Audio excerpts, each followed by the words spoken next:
The controversy surrounding redrawing of Virginia House of Delegate district lines is continuing. Republican delegates recently filed their proposed redistricting map. It was scrutinized by Democrats as being empty rhetoric. GOP House Speaker Kirk Cox issued a statement. If Democrats are serious, they'll come to the table and engage in good faith discussions. If they don't, then it will be clear that they are only interested in a self-serving map to bolster their political standing, whether it's obtained through the legislative or judicial process. I caught up with Executive Director of One Virginia 2021, Brian Cannon, by phone. One Virginia 2021 is a government nonprofit organization exclusively focused on fixing gerrymandering in Virginia. We want to have a process by which our voting districts are drawn fairly based on communities, not based on politicians' needs. Cannon says both parties have introduced redistricting maps, which will still allow gerrymandering. This week, the Republicans unleashed their gerrymandered map.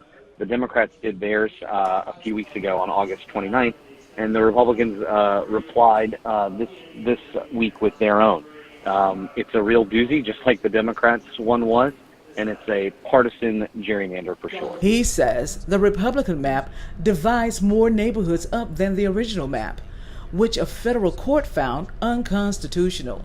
We've now lived under a map for 7 or 8, going on 8 years here. That is, the federal courts have called a racial gerrymander. The U.S. Supreme Court, even the conservatives on it, have sided with that logic as well. He says the problem with both maps is it permits incumbents to remain in office. By their own admission, the Republican map made Republican districts safer and Democratic districts safer as well. So they added more Republicans to swing Republican districts to make them safer and vice versa for Democrats. What this ultimately does is it keeps parties in the current party structure in power in place. And if you look at the maps that are available online, if you look at them, they're carving up our community 7 ways to Sunday. So it's not like these are just naturally how we sort ourselves as citizens.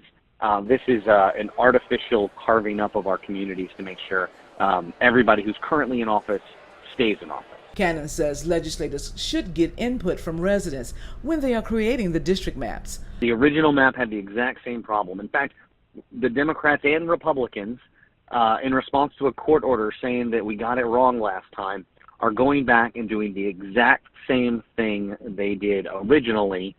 They got us into this mess. They're just doing it again. There are no community meetings. There have been no public hearings on their maps prior to producing them. In August, House Democrats released a redistricting map. It too came under fire during a General Assembly special session called by Governor Ralph Northam. Republican delegate C. Todd Gilbert expressed his objection. The House Democrat plan only fixes about a quarter of those. Of those 115 issues, this plan that we saw yesterday addresses 29 of those 115 issues. I heard the gentleman a minute ago say, in trying to claim that high ground again, that he takes court orders very seriously. He takes about a quarter of the court orders very seriously, I would suggest, based on the map and plan that we see before us today. In a previous interview, Democrat delegate Lamont Bagby says the Legislative Black Caucus is committed to meeting the October 30th deadline for the new redistricting map. But they have not received a favorable map among the majority. The deadline was set by the federal court for the General Assembly to adopt a new map after it found 11 districts unconstitutional.